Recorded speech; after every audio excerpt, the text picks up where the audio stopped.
तेरे कर्मी तेरा चेहरा बनाते हैं, छुपा ले तू लाख वह सामने आते हैं।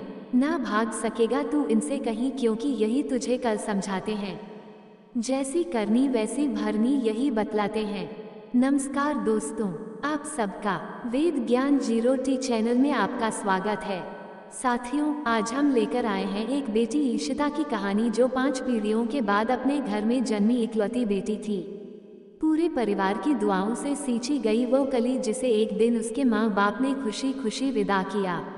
लेकिन उन्हें क्या मालूम था कि उनकी बेटी की विदाई ही उसके जीवन की हर खुशी को लील जाएगी। उसकी प्रेमा जेठानी ने जलन और लालच की आग में इंसानियत को जला दिया। एक एक कर उसने नीलिया के सबसे अपने, उसके माता पिता प्रवीण और अनुराधा, भाई कबीर और पति को इस दुनिया से मिटा दिया। पर कहते हैं ना, भगवान के घर देर है अंधेर नहीं, और ऐसा ही हुआ। न्याय ने आखिरकार अपना रास्ता खोज ही लिया। तो चलिए साथियों, बिना देरी किए आज की पीड़ादायी कहानी शुरू करते हैं। आज रघुवंश सेन के मानो पैर ही जमीन पर नहीं पड़ रहे थे। 5 बेटों के बाद आखिर ऊपर वाले ने उनकी मुराद जो पूरी कर दी थी। 5 पीढ़ियों से यह परिवार बेटी के लिए तरस रहा था, मगर कभी यह सपना पूरा हो ही नहीं पाया। कितनी मन्नतों और मुरादों के बाद रघुवंश सेन के घर बेटी हुई। उन्होंने जब पहली बार अस्पताल में अपनी बेटी को देखा तो आंखों से आंसू रुकने का नाम ही नहीं ले रहे थे। छोटी सी रुई के बोए जैसी सफ़ेद नन्ही नन्ही उंगलियां, गुलाब की पंखुड़ी जैसे होंठ, बस लगता था जैसे कोई परी ही धरती पर उतर आई हो। घर के सब लोग इतने खुश थे कि पूरे महीने भर तक जश्न रुकने का नाम ही नहीं ले रहा था। घर की बुजुर्ग सुमित्रा देवी ने कहा, रघुवंश, इतना जश्न ना मना, कहीं जमाने की नज़र ना लग जाए। पर रघुवंश को तो जैसे होश नहीं था। वर्षों की तमन्ना उनकी पूरी जो हुई थी। हरिनारायण जी, सारे भाई देवेंद्र, यशपाल सब बहुत खुश थे।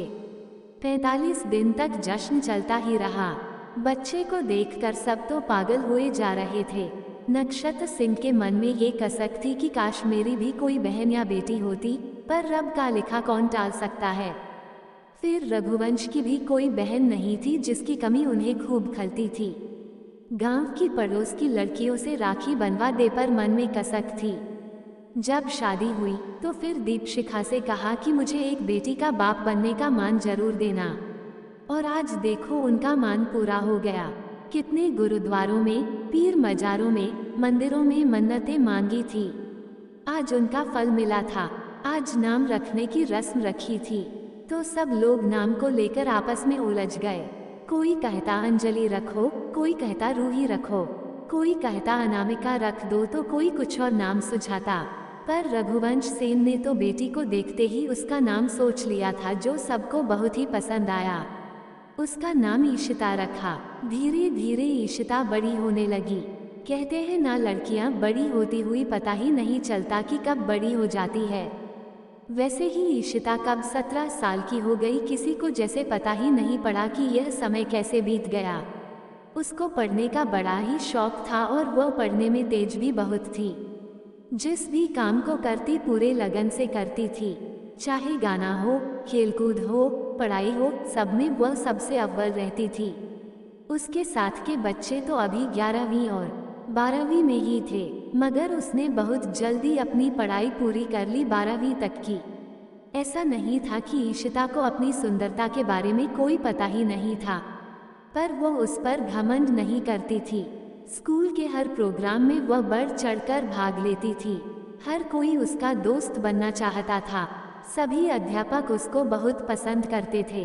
स्कूल की सबसे चर्चित लड़की थी ईशिता। ईशिता जब से पैदा हुई थी, रघुवंश सेन की तो किस्मत ही बदल गई थी। जहां लखनऊ में उनकी 2 दुकानें थी, वहीं अब पूरे लखनऊ में 20 दुकानें हो गई थी। शुरुआत में तो उनका सिर्फ साड़ी और सूटों का ही कारोबार था, वह भी होलसेल का, पर अब तो लखनऊ के लगभग हर मार्केट में उनकी दुकानें थी। ईशिता क्रिएशन से जो कपड़े के शोरूम उन्होंने खोले, वह अब एक बड़ा ब्रांड बन गए थे। उन्होंने हर शोरूम के बोर्ड पर ईशिता की फोटो लगा रखी थी। यह उनकी किस्मत थी, या ईशिता की, या रब की मेहरबानी। बस ईशिता का नाम लेकर अगर मिट्टी भी छूते तो सोना बन जाती। जब से ईशिता ने अपना 17वां जन्मदिन मनाया तब से उसका मन अलग ही ताने में उलझने लगा था। वो मॉडलिंग करना चाहती थी, पर उसे ये भी पता था कि उनका परिवार कट्टर धर्मपंथी है। स्टेज पर यूं खुले कपड़े और व्यवहार उन्हें कभी रास नहीं आएगा। पर फिर भी ईशिता खुद को साबित करना चाहती थी।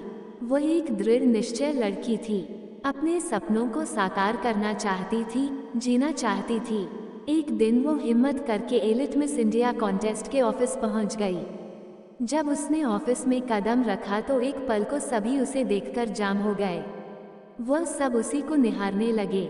लंबा कद, गोल चेहरा, बड़ी बड़ी कजरारी आंखें, गुलाब की पंखुड़ी जैसे नर्म गुलाबी होठ, लंबी गर्दन, काले रेशमी बाल कमर से नीचे झूलते, दुबली पतली देह, गोरा मक्खन जैसा या यूं कहें ताजी बर्फ सा गोरा रंग, बस जो देखे देखता ही रह जाए। जब वह रिसेप्शनिस्ट के पास जाकर बोली तब कहीं जाकर वह होश में आई, पर अभी भी बस वह उसके चेहरे में खोई हुई थी। बार बार ईशिता की आवाज देने पर भी उस पर मदहोशी छाई हुई थी। खैर, ये हाल तो लड़कियों का था, अब पुरुषों की बात कहें तो वह तो जैसे बर्फ में जम गए थे। ईशिता ने रिसेप्शनिस्ट से मिस इंडिया कंटेस्ट में भाग लेने के लिए फॉर्म मांगा तो वह बोली अभी तो ईशिता की उम्र कम है, इसलिए वह भाग नहीं ले सकती, क्योंकि कम से कम 18 साल की होने पर ही वह इस प्रतियोगिता में भाग ले सकती है। ईशिता का खिला हुआ चेहरा ये सुनते ही मुरझा गया, पर कहीं कोई दो आंखें थी जो ईशिता और सारे मंजर को देख रही थी। उसने कुछ सोचा और अपने केबिन से बाहर आ गया। एक आकर्षक, खूबसूरत, लंबा, प्रभावशाली आदमी जिसे देखते ही उस पर मर मिटने का दिल हर लड़की का होने लगता था।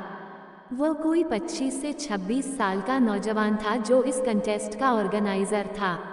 नाम था अरिंदम। अरिंदम ने जब पहली बार ऑफिस में ईशिता को देखा तो दंग ही रह गया। उसे यकीन नहीं हो रहा था कि वह सपना देख रहा है या हकीकत में भी कोई लड़की इतनी सुंदर इस दुनिया में हो सकती है। जितनी सुंदर ईशिता थी उतनी ही मधुर उसकी आवाज थी, मीठी जैसे कानों में शहद घुल रहा हो, हजारों घुंघरू बज रहे हो और संगीत बता रहा हो। जब वह बोलती थी एक बार देखने से मन नहीं भरता था, दिल और आंखें बस उसी का होकर रह जाना चाहती थी। जैसे ही अरिंदम ने ईशिता को उदास देखा तो वह खुद को काबू में नहीं रख पाया। दौड़कर केबिन के बाहर ईशिता के पास आ गया और बड़े अदब से अपना परिचय दिया।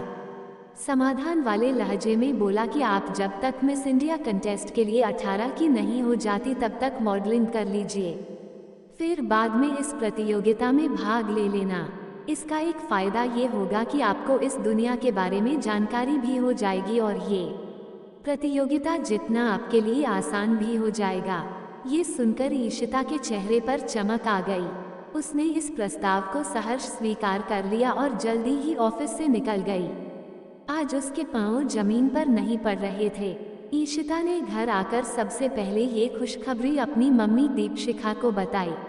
उसे उम्मीद थी कि मम्मी उसकी यह बात सुनकर खुश हो जाएंगी, पर उसकी उम्मीद के विपरीत हुआ। उसकी माँ ये सब सुनकर ईशिता पर बरस पड़ी। उनके मुताबिक मॉडलिंग कोई अच्छा काम नहीं है, लोग मॉडल्स को एक वेश्या ही समझते हैं। ये सबके सामने जिस्म की नुमाइश होती है और भी बहुत कुछ। ईशिता ने मम्मी से कहा, मम्मी ये सब गलत नहीं है, पर मम्मी ने कुछ नहीं सुना। ईशिता उस चकाचौंध भरी दुनिया की केवल चमक ही देख रही थी, उसके अंदर का काला सच नहीं जानती थी। खैर, ईशिता ने घर में सबके विरोध के बावजूद किसी तरह बाबूजी हरिनारायण जी और छोटे भाई कबीर को मना ही लिया। दरअसल कबीर एक मुस्लिम लड़की से प्यार करता था, जिसका पता ईशिता को चल गया था। बस ईशिता ने उसी लड़की के बारे में मम्मी को बताने की धमकी देकर भाई को मना लिया था। बाबूजी ने साफ कहा था कि यह मॉडलिंग तुम केवल शौक के लिए कर रही हो, इसमें अपनी इज्जत बचा के रखना। ईशिता ने कुछ देर सोचा, फिर चहककर अपनी बाहें बाबूजी के गले में डाल दी और बोली, बाबूजी मैं अपनी इज्जत का पूरा ध्यान रखूंगी। जब भी कोई काम होता था तो बस इसी तरह बाबूजी के गले में बाहें डालकर उनकी आंखों में आंखें डालकर बड़े प्यार से कहती और बाबूजी बस पिघल जाते और उसकी सब अनुचित उचित बातें मान जाते। जब ईशिता ने बोलना शुरू किया था तो उसने सबसे पहला जो शब्द बोला था वह बोला था बाबूजी। आज भी याद है रघुवंश सेन को, जब अपने लड़खड़ाते डगमगाते कदमों से सबको पीछे छोड़कर ईशिता ने अपनी बाहें रघुवंश सेन की तरफ बढ़ा दी थी। प्यारी सी परी लग रही थी ईशिता। उसने झट से अपनी बाहें उनके गले में डालकर उनकी आंखों में देखते हुए प्यार से तोतली बोली में बोला, बाबूजी। रघुवंश सेन तो बस ये सुनकर वहीं पर पिघल गए। जितना प्यार था उन्होंने सब अपनी ईशिता पर उड़ेल दिया था। दीपशिखा जी बाप बेटी के ऐसे रिश्ते पर रीझ जाती थीं। ईशिता अपने भाइयों की भी खूब लाडली थी, लेकिन भाइयों की झूठी शिकायतें लगाकर उनको खूब डांट पड़वाती थी। पर जब भाइयों को पता चलता तब घर में खूब धमाचौकड़ी मचाते। बाद में जब पकड़ी जाती तो अपनी बड़ी बड़ी आंखों से बड़ी मासूमियत से भाइयों को देखती, फिर धीरे से मुस्कुराकर उनकी तरफ देखकर बस सॉरी बोल देती। सभी भाई ईशिता को बहुत प्यार करते थे। अपना प्यार पूरी तरह से उस पर उड़ेलने में कोई कसर नहीं रखते थे। कभी उसको उदास देखते या परेशान देख लेते तो घर के सब लोग उसे तरह तरह से मनाते। कभी ईशिता के पेट में दर्द हो जाए या सर्दी का असर हो जाए तो रघुवंश सेन को बुखार चढ़ जाता था। उसी समय ऐसे ही उतार चढ़ाव के साथ जिंदगी चल रही थी। पहले उनका परिवार काशी में रहता था, पर किसी कारणवश उन्हें लखनऊ आना पड़ा। आज ईशिता मॉडल बनना चाहती थी। आज फिर ऑफिस गई और जरूरी पेपर वर्क करके मॉडलिंग कॉन्ट्रैक्ट साइन कर लिया। अब वो एक मॉडल की तरह कंपनी में प्रवेश कर रही थी। नई दुनिया, नए लोग, सब कुछ नया नया सा था। बहुत खुश थी ईशिता उस दिन। कुछ दिन तो सब बहुत अच्छा था। ईशिता इस दुनिया को पहचानने और समझने की कोशिश कर रही थी। उसकी मेंटर चंद्रप्रभा राय थी। चंद्रप्रभा वही जो भारत की पहली मिस वर्ल्ड बनी थी। चंद्रप्रभा ने ईशिता को इस दुनिया की ऊंच नीच समझा दी थी। ईशिता की खूबसूरती और बुद्धिमानी से प्रभावित थी चंद्रप्रभा। ईशिता जैसी समझदार, खूबसूरत, संजीदा लड़की को देखकर कहीं ना कहीं चंद्रप्रभा को लगने लगा था कि इस बार मिस इंडिया तो यही बनेगी। हो सकता है शायद मिस यूनिवर्स या मिस वर्ल्ड का खिताब भी भारत के नाम ही हो। बस चंद्रप्रभा ने पूरे जी जान से ईशिता को इस दुनिया के तौर तरीके सिखाने शुरू कर दिए। थोड़े समय में ही ईशिता सब सीखने और समझने लगी थी। उसे कुछ अच्छे मॉडलिंग कॉन्ट्रैक्ट भी मिलने लगे थे। धीरे धीरे ईशिता को ये दुनिया समझ भी आ रही थी। वो खुश भी थी। धीरे धीरे ईशिता आगे बढ़ रही थी। आखिर मिस इंडिया कंटेस्ट का दिन भी आ गया। सारे कंटेस्ट में ईशिता सबसे आगे थी। सब अंदर ही अंदर जान रहे थे कि इस बार का खिताब ईशिता को ही मिलेगा। वही मिस इंडिया कंटेस्ट में भारत को रिप्रेजेंट करेगी। खूबसूरत, प्रतिभाशाली, आत्मविश्वासी ईशिता अब मिस इंडिया कंटेस्ट के आखिरी राउंड में पहुंची। तब उस पर एक बड़े बिजनेसमैन और लोकल नेता की नज़र पड़ गई। उनका नाम युवराज रणधीर सिंह था। रणधीर एक बिगड़ा हुआ अमीर, गुस्सैल आदमी था। उसकी माँ एक स्वतंत्रता सेनानी की बिगड़ी हुई बेटी थी। अपने पिता के रसूख का इस्तेमाल करके वह भी लोकल नेता बन गई थी। उसने एक मुस्लिम नेता और बिजनेसमैन से प्यार किया और भागकर शादी भी कर ली। पिता को अपनी बेटी का यूं करियर बर्बाद करना पसंद नहीं आया। उन्होंने धीरे धीरे बेटी को उसके पति से अलग ही कर लिया। तब तक उसके 2 बेटे हो चुके थे और अब उनको अपने वारिस मिल चुके थे। नेतागिरी चल रही थी, पर दिखावे के लिए ट्रांसपोर्ट की एक कंपनी भी उन्होंने शुरू कर दी थी। तेजस्वी सिंह और युवराज रणधीर सिंह, भानुमति देवी, जिन्होंने अपने नाम के आगे सिंह लगाया था, वही रणधीर ईशिता को पाना चाहता था। उसका आकर्षण कुछ ऐसा था कि युवराज रणधीर सिंह उसे आंखों से पी रहा था। उसके लिए खूबसूरत लड़कियां पाना कोई नई बात नहीं थी, इसलिए उसने ईशिता को पाने की चाह मन में पाल ली। उसने मिस इंडिया कंटेस्ट के ऑर्गेनाइजर को खरीदने की कोशिश की, जिससे ईशिता को डिस्क्वालीफाई करवा सके। पर जब यह नहीं हुआ तो उसने बेहद भद्दी चाल चली। उसने एक दिन रात में जब ईशिता अपने घर के लिए गाड़ी से निकल रही थी तो युवराज रणधीर सिंह ने उसको उठवा लिया और अपने शहर से बाहर बने फार्म हाउस में ले गया। मुंह पर कपड़ा बंधा था। ईशिता के हाथ पैर बंधे हुए थे और ईशिता रणधीर के सामने पड़ी थी। वो अपने आप को छुड़ाने की कोशिश कर रही थी, लेकिन वह किसी मेमने के जैसे रणधीर के सामने पड़ी थी। पर उस समय भी वह इतनी खूबसूरत लग रही थी कि रणधीर को उसका ऐसे पकड़ा जाना अच्छा नहीं लगा। उसने तड़प कर अपने आदमियों से ईशिता को खोलने के लिए कहा। ईशिता डर से कांप रही थी। किसी अनहोनी की आशंका से उसके आंसू रुकने का नाम ही नहीं ले रहे थे। रणधीर जब उसे चुप कराने के लिए उसके पास आया तो डर के मारे ईशिता कांपने लगी, पर उसका मासूम चेहरा अभी भी बेहद खूबसूरत लग रहा था। रणधीर ने कुछ देर उसे देखा और उसकी खूबसूरती में खो सा गया। फिर उसने निश्चय किया कि वो उसके साथ ऐसा कुछ नहीं करेगा। फिर ईशिता को बड़े प्यार से उठाया और अपनी गाड़ी में ले जाकर बैठा दिया। इस दौरान वह सिर्फ ईशिता की आंखों में ही खोया रहा। उसने अपनी गाड़ी से ईशिता को उसके घर पर छोड़ दिया और माफी मांगते हुए उसे घर पर कुछ भी ना बताने को कहा। ईशिता ने चुपचाप से सिर हिलाकर सहमति जता दी। रघुवंश सेन, ईशिता के बाबूजी, घर के बाहर ही बेचैनी से टहल रहे थे। जैसे ही उन्होंने ईशिता को देखा तो लपक कर उसे अपने सीने से यूं लगा लिया जैसे चिड़िया अपने बच्चे को। जब तक रघुवंश सेन रणधीर को धन्यवाद करने उसकी गाड़ी की तरफ बढ़े, तब तक वह जा चुका था। वो ईशिता को लेकर घर के अंदर आ गए। जैसे ही दीपशिखा ने ईशिता को देखा, किसी अनहोनी के डर से वे अंदर तक कांप गईं। उन्होंने बार बार ऊपर से नीचे तक उसे देखा।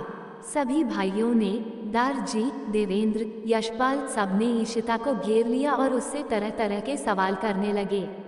कौन ले गया, कैसे आई, वगैरह वगैरह। खैर, डरी सी ईशिता सवालों से और घबरा गई और बुरी तरह रोने लगी।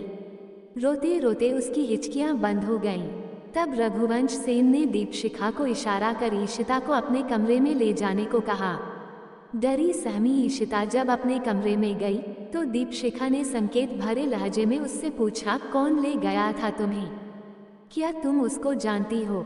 ईशिता चुप रही। उसे डर था कहीं सच सुनकर मम्मी पापा को ना बता दें। फिर बाबूजी उसे नहीं छोड़ेंगे। फिर उसे नहीं पता वह आदमी आखिर कौन था। शायद किसी और ने उसे उठाया हो और उसने उसे छुड़वा लिया हो। खैर, इसी उधेड़बुन में उसे कब नींद आ गई पता ही नहीं चला। सुबह काफी देर बाद उसकी आंख खुली। जब डाइनिंग टेबल पर आई तो सब लोग उसी का इंतजार कर रहे थे। जब आई तो दारजी, जिन्हें सब प्यार से दारजी कहते थे, ईशिता को प्रतियोगिता में भाग लेने से मना कर दिया। उन्होंने कहा, हमने तो पहले ही मना किया था ऐसी प्रतियोगिता में जाने से, पर हमारी कौन सुनता है। अगर कुछ ऊंच नीच हो जाती तो हमारी क्या इज्जत रह जाती। अब मेरा यह फैसला है कि ईशिता किसी प्रतियोगिता में नहीं जाएगी। बस जल्द से जल्द इसके हाथ पीले कर इज्जत से विदा करना है। इसी में सबकी भलाई है। आज अनहोनी नहीं हुई पर कल भी नहीं होगी, इसकी कोई गारंटी नहीं है। ये बात कहीं ना कहीं घर के हर सदस्य के मन में थी, रघुवंश सेन और दीपशिखा के मन में भी। सो सब अब रिश्ते की तलाश करने। ईशिता को बार बार कंपनी से फोन आ रहे थे। उसने चंद्रप्रभा राय को उस रात की सारी घटना के बारे में बता दिया और यह भी बताया कि अब घर वाले उसकी शादी कर रहे हैं। अब वो इस प्रतियोगिता का हिस्सा नहीं बन सकती। चंद्रप्रभा ने ईशिता को समझाने की बहुत कोशिश की। इस प्रतियोगिता में भाग लेना कितना मुश्किल है और इस मुकाम पर अगर वह पीछे हट जाएगी तो बहुत नुकसान होगा। पर ईशिता ने साफ मना कर दिया। हारकर चंद्रप्रभा ने फोन रख दिया। इसी तरह करीब एक हफ्ता गुजर गया। इधर युवराज रणधीर सिंह की हालत ईशिता से मिले बिना काफी उखड़ी उखड़ी सी थी। ईशिता की एक झलक पाने के लिए वो उसके घर के कई चक्कर लगाता था। कभी कभी तो उसे ईशिता बालकनी में खड़ी दिख जाती थी, कभी कभी अपने घर के दरवाजे पर रणधीर ने कभी भी आगे बढ़कर उससे बात करने की कोशिश नहीं करी। बस वह चुपके चुपके ईशिता को देख लिया करता था। उसकी एक झलक मिल जाने पर रणधीर खिल उठता था। आखिर हफ्ते भर बाद ईशिता अपनी मां दीपशिखा के साथ बाजार के लिए निकली। बस रणधीर को मौका मिल गया। जब ईशिता कपड़ों की दुकान में अपने लिए सूट देख रही थी तो रणधीर भी उसी दुकान में चला गया। वह दूर खड़ा ईशिता को निहार रहा था। दीपशिखा का ध्यान बस कपड़ों में था। ईशिता की नज़र जब रणधीर पर पड़ी और दोनों की नज़रें जब एक दूसरे से मिली तो ईशिता पूरी तरह डर गई। पर रणधीर बस खोया सा उसे देखे जा रहा था। जब दुकान में ईशिता अपनी माँ से थोड़ा दूर हुई तो रणधीर ने मौका पाकर अपने दिल का उसके सामने खोलकर रख दिया। उस समय पहली बार ईशिता ने रणधीर को गौर से देखा था। ऊंचा लंबा कद, सावला रंग, चौड़ा माथा, गहरी आंखें, ऊंची नाक, कुल मिलाकर बड़ा ही आकर्षक व्यक्तित्व था रणधीर का। उसकी आवाज किसी की भी धड़कन तेज कर सकती थी। ईशिता बस मुख बने उसे निहार रही थी और रणधीर भी उसी भांति उसे देख रहा था। ईशिता का मन हुआ कि वह भी कहे कि हाँ, मैं भी तुम्हें पसंद करती हूँ, पर वह इतना जल्दी किसी निष्कर्ष पर नहीं पहुँचना चाहती थी। वह रणधीर को परखना चाहती थी। उसने रणधीर से जल्दी मिलने का वादा कर विदा ली। मम्मी ने उसके लिए कुछ सूट पसंद कर लिए थे। जल्दी वे दुकान से बाहर निकल गए। फिर कुछ दूसरी दुकान में जाकर और खरीदारी भी की और इन सब में रणधीर चुपके चुपके ईशिता का पीछा कर रहा था और निहार रहा था। ईशिता भी अब चोर नजरों से रणधीर को देख रही थी। ये सिलसिला खरीदारी के पूरे समय चलता रहा। आगे दोनों फिर कब मिलेंगे ये दोनों ही नहीं जानते थे। आग अब दोनों तरफ बराबर की लगी हुई थी। प्रेम दोनों ओर था। खैर अब जब भी ईशिता किसी भी कारण घर से निकलती तो रणधीर उसके पीछे हो लेता। जब भी मौका मिलता दोनों ठंडी आंखें भरते एक दूसरे को ही देखते। एक दिन कुछ बहाना कर ईशिता खरीदारी के बहाने अकेले ही बाजार के लिए निकली घर से। बस रणधीर को तो मौका मिल गया। घर से कुछ दूरी पर रणधीर ने ईशिता को रोक लिया। धड़कते दिल से ईशिता ने रणधीर को अपनी शादी के लिए चल रही बात बताई। बोली, लड़का लगभग तय कर लिया गया है, बस रिश्ता भेजने की औपचारिकता भर बाकी रह गई है।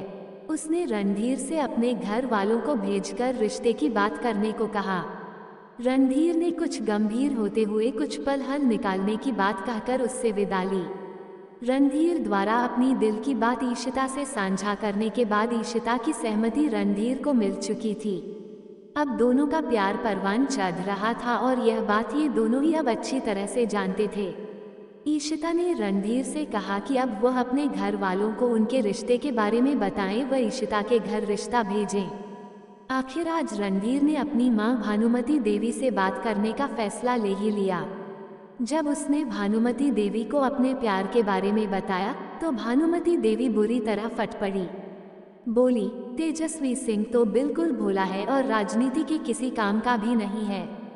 वही विदेश पढ़ने भेजा तो इस चालाक मैम को उठा लाया जो हमारी किसी काम की नहीं है। तुमसे मुझे बहुत उम्मीद है क्योंकि तुम ही मेरे बाद इस सत्ता को संभाल सकते हो। ऐसे में तुम्हारा विवाह किसी बड़े नेता की बेटी से करवाने पर हमें राजनीति में बड़ा लाभ होगा, पर तुम तो किसी साधारण लड़की के लिए मेरे सारे अरमानों पर पानी फेर रहे हो। रणधीर ने थोड़ा दिमाग लगाते हुए माँ से कहा, मैं इतना मूर्ख नहीं हूँ। आपके लिए इतना बड़ा वोट बैंक बना रहा हूँ और आप नेता ... तक ही सीमित हो। मैं तो केंद्र में राज की बात कर रहा हूँ। माँ भानुमति देवी अब गौर से युवराज रणधीर सिंह की बात सुन रही थी। आखिर यह उनके फायदे की ही बात थी।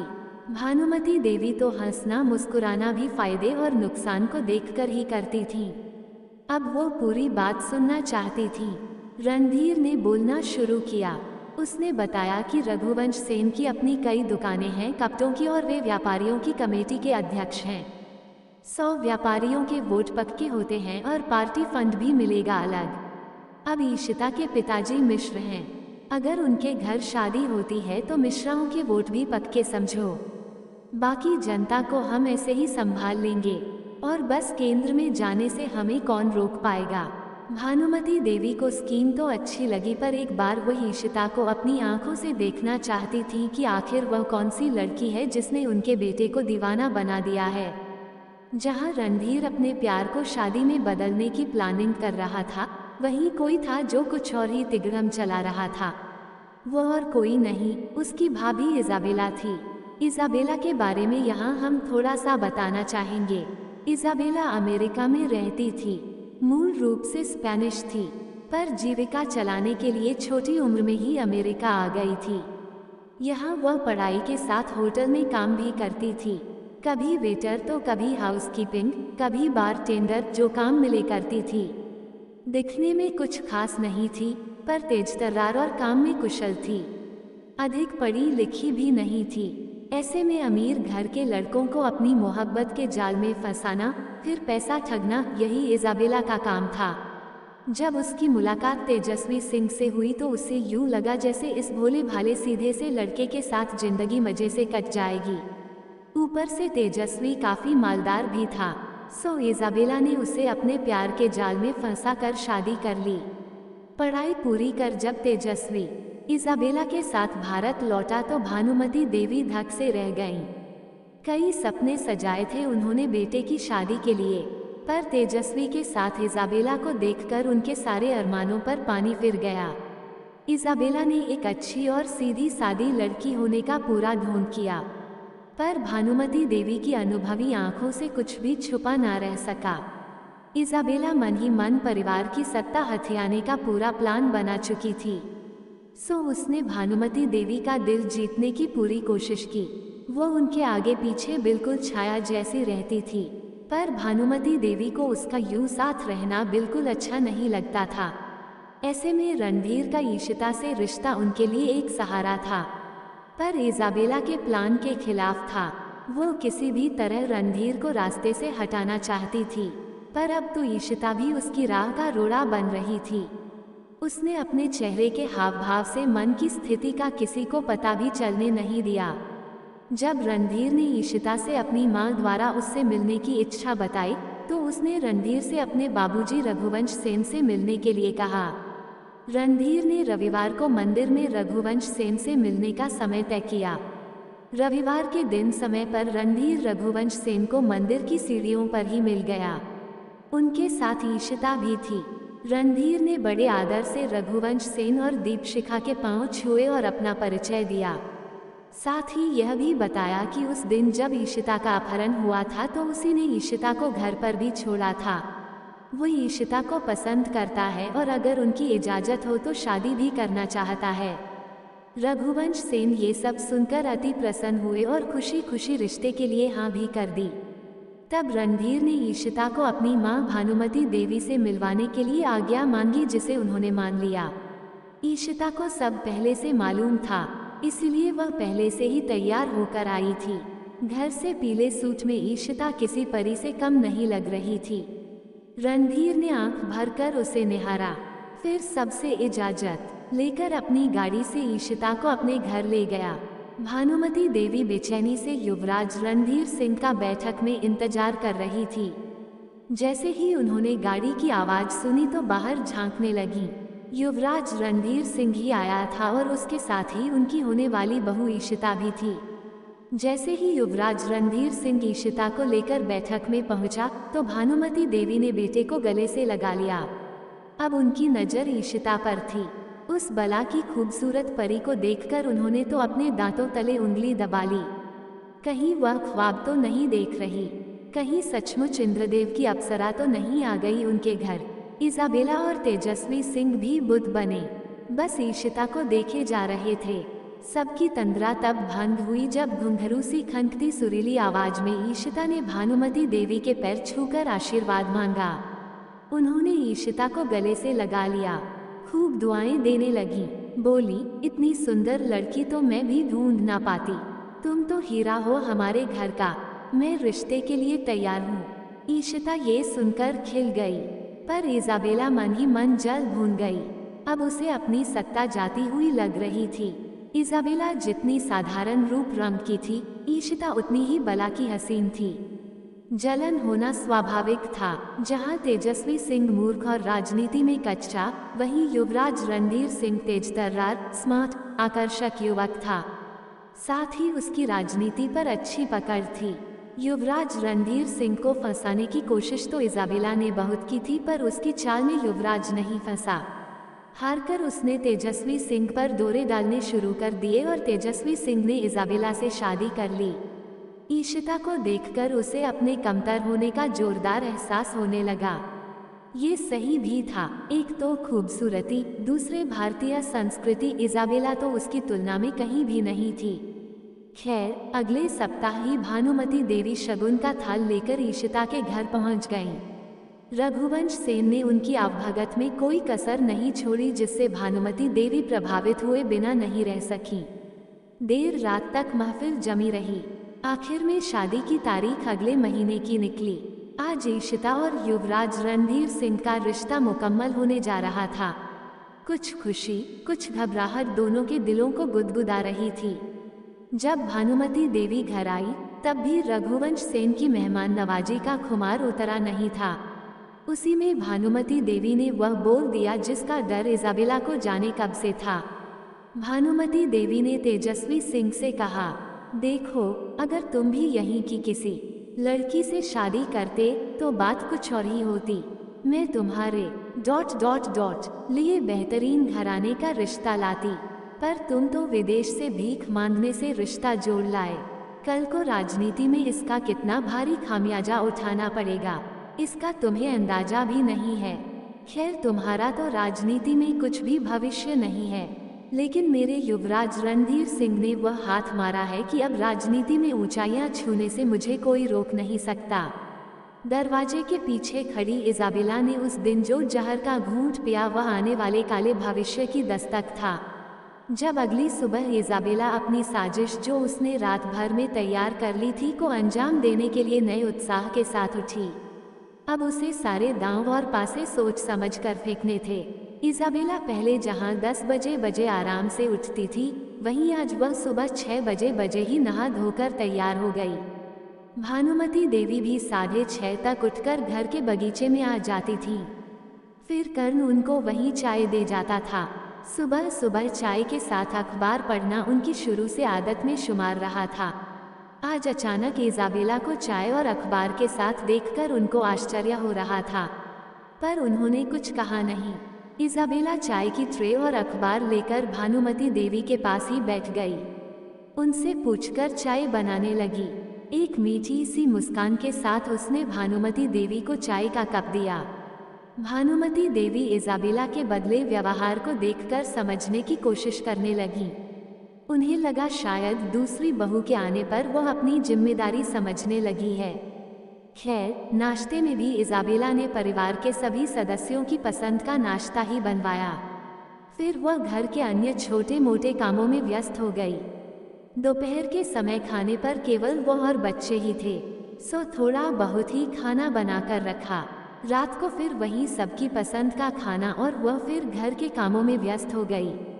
इजाबेला अब घर के सभी सदस्यों का खूब ध्यान रखती थी। इधर युवराज रणधीर सिंह और ईशिता की शादी की तैयारियां जोर शोर से चल रही थीं। उधर इजाबेला घर के सभी काम बड़े मनोयोग से कर रही थी, जिससे भानुमति देवी प्रभावित हो रही थी। यही सब करते करते लगभग 15 दिन बीत गए। इजाबेला बीच बीच में घर और शादी के कामों के विषय में भानुमति देवी से मशवरे आदि भी दे दिया करती थी। वह कोशिश करके वही बात उनसे करती जो उन्हें पसंद हो। धीरे धीरे वह भानुमति देवी और घर के हर सदस्य का दिमाग पढ़ भी सकती थी और अपने अनुकूल चला भी सकती थी। उसने भोली भाली ईशिता और उसके घर वालों को भी अपनी मुट्ठी में कर लिया था। आखिर शादी का दिन भी आ गया। पूरा परिवार बहुत खुश था। युवराज रणधीर सिंह के तो मानो पांव ही जमीन पर नहीं थे। शादी से पहले एक दिन इजाबेला उसके कमरे में अचानक ही चली आई। उसने एक बार भरपूर नजर से युवराज रणधीर सिंह को देखा, फिर एक ठंडी सांस लेकर बोली, देवर जी, आज शादी है आपकी। इसमें कोई शक नहीं है कि ईशिता एक सुंदर सुशील लड़की है, पर आज अपने अनुभव से एक बात कहना चाहती हूँ। ये बोलकर इजाबेला चुप हो गई और युवराज की प्रतिक्रिया जानने की कोशिश करने लगी। युवराज रणधीर सिंह सचेत होकर इजाबेला की बात सुन रहा था। वह बोला, भाभी, आप कहना क्या चाहती हैं? साफ साफ कहिए। तीर निशाने पर लगा था तो इजाबेला ने कहा, भैया, कोई भी औरत अपने पति को तभी इज्जत देती है जब उसका पति। बोलकर इजाबेला फिर चुप हो गई। अब युवराज अधीर हो गया।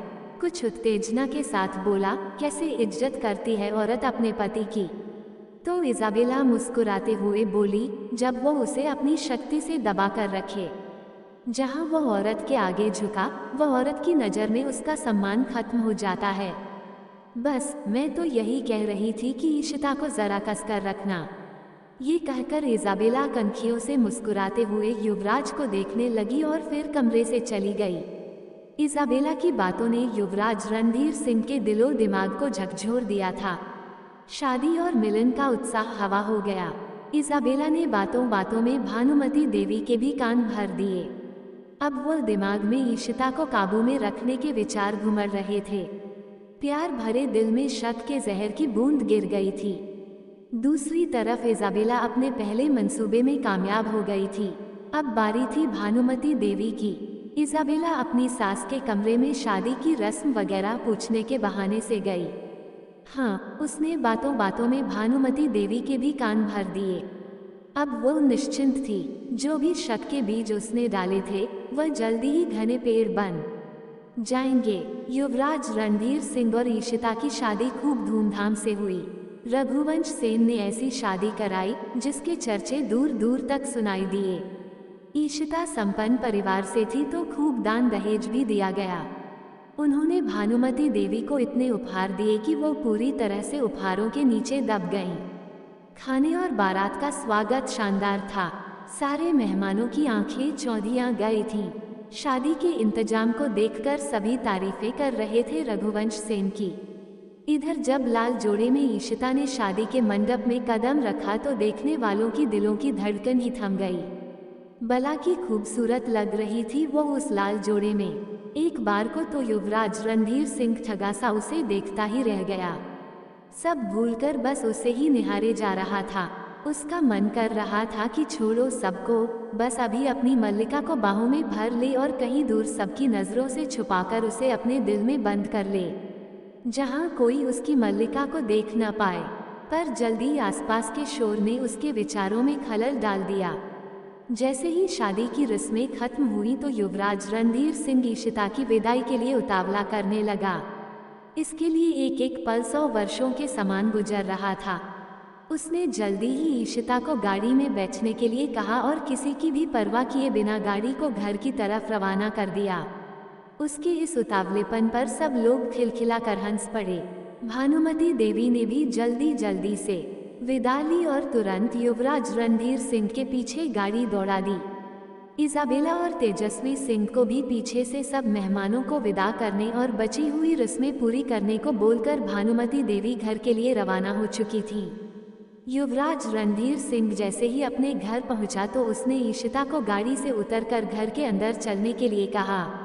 डरी सहमी जब दरवाजे पर पहुंची तो भानुमति देवी दरवाजे पर आरती का थाल सजाए खड़ी थी। बेटे की उतावली को पढ़ते हुए बोली, नए जीवन के लिए पहले बड़ों का आशीर्वाद जरूरी होता है, सो कुछ रस्में तुम तो मुझे भी करने दो। उन्होंने अपनी बहू को बड़े प्रेम से आरती उतार कर बहू बेटे की नज़र भी उतारी। फिर जरूरी रस्में पूरी कर दोनों को उनके कमरे में आराम करने के लिए भेज दिया। युवराज रणधीर सिंह का कमरा गुलाब और मोगरे के फूलों से बड़ा सुरुचिपूर्ण ढंग से सजाया गया था। इशिता और युवराज रणधीर सिंह ने जैसे ही कमरे में प्रवेश किया, फूलों की मादक खुशबू ने उनके मन और शरीर को रोमांचित कर दिया। युवराज ने इतनी जल्दी से दरवाजा बंद कर इशिता को अपनी बाहों में भर लिया। उस समय इशिता शर्म और हया से दबी जा रही थी। थकान के कारण दोनों प्रेम भाव से सो गए। अगली सुबह जब नौकर ने दरवाजे पर दस्तक देकर बहू को बाहर लाने को कहा तब कहीं जाकर इशिता की नींद टूटी। युवराज रणधीर सिंह अभी भी सो रहा था। इशिता ने बड़े प्यार से उसे देखा। फिर अचानक रात की कहानी याद आने पर वह शर्म से लाल हो गई। फिर जल्दी जल्दी अपने कपड़े ठीक करके वह नहाने चली गई। नहाकर उसने लाल रंग की एक बहुत ही सुंदर साड़ी पहनी जिसमें वह बेहद खूबसूरत लग रही थी। उसने तैयार होकर गहने पहने और फिर वो हॉल में सास के पैर छूने के लिए चली गई।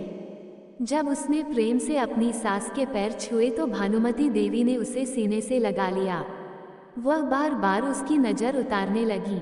इशिता जैसी सुंदर, सुशील, शरीफ, दौलतमंद लड़की पाकर वह फूली नहीं समा रही थी। सब कुछ अच्छा चल रहा था। उन्होंने ईशिता को वर्ल्ड टूर के 2 टिकट उपहार में दिए। 2 दिन बाद ही की फ्लाइट थी। दोपहर को चौके में कुछ खाना बनाने की रस्म थी। इसमें नई बहू अपने हाथों से ससुराल में पहली बार कुछ मीठा बनाती है। ईशिता ने भी खीर बनाई जो बहुत ही स्वादिष्ट थी। सब खूब तारीफ कर रहे थे। सभी ने ढेरों आशीर्वाद के साथ ईशिता को शगुन दिया।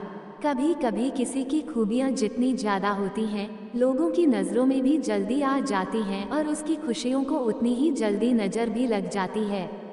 इज़ाबेला इन सब में बाहर से तो मुस्कुरा रही थी, पर अंदर ही अंदर जलन में जली जा रही थी। उसे तो सिर्फ साधारण विदेशी खाना ही बनाना आता था। उसने कभी भी भारतीय खाना बनाना सीखा ही नहीं। उसने तो अपनी विदेशी नागरिकता भी नहीं छोड़ी थी। ये सब कार्यक्रम, लोगों का आना जाना, 2 दिन तक भीड़भाड़ और घर के कामों में सब लोग इतना व्यस्त रहे कि युवराज रणधीर सिंह और ईशिता को एक दूसरे से बात करने की भी फुर्सत नहीं मिली। ईशिता का तो पता नहीं, पर युवराज इन सब से बहुत गुस्सा था। आखिर टूर के लिए 2 दिन बाद जब दोनों निकले घर से तो वे एक दूसरे के साथ मुंह फुलाकर बैठे थे। फ्लाइट में जब ईशिता युवराज के साथ बैठी तो उसने बड़े प्यार से युवराज का हाथ पकड़ लिया, पर युवराज तो गुस्से में जला जा रहा था। उसने ईशिता का हाथ झटक दिया। वह बेचारी तो कुछ समझ ही नहीं पाए और उसकी आंखों में आंसू आ गए। युवराज रणधीर सिंह ने जैसे ही ईशिता की आंखों में आंसू देखे तो वह परेशान हो गया। साथ ही उसे अपने आप पर गुस्सा आने लगा, क्योंकि उसमें उस बेचारी का तो कोई कसूर ही नहीं था।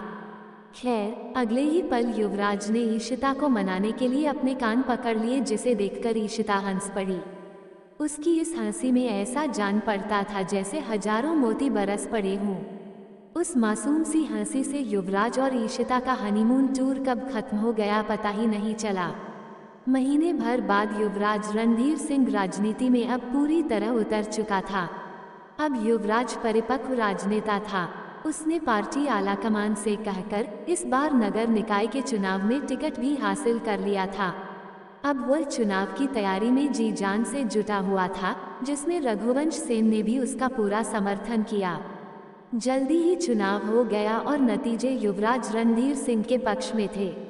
पार्टी और परिवार दोनों में उसका कद काफी बढ़ गया था। भानुमति देवी बेटे की सफलता से संतुष्ट थीं। वहीं इज़ाबेला युवराज को नुकसान पहुंचाने के मंसूबे तैयार कर रही थी।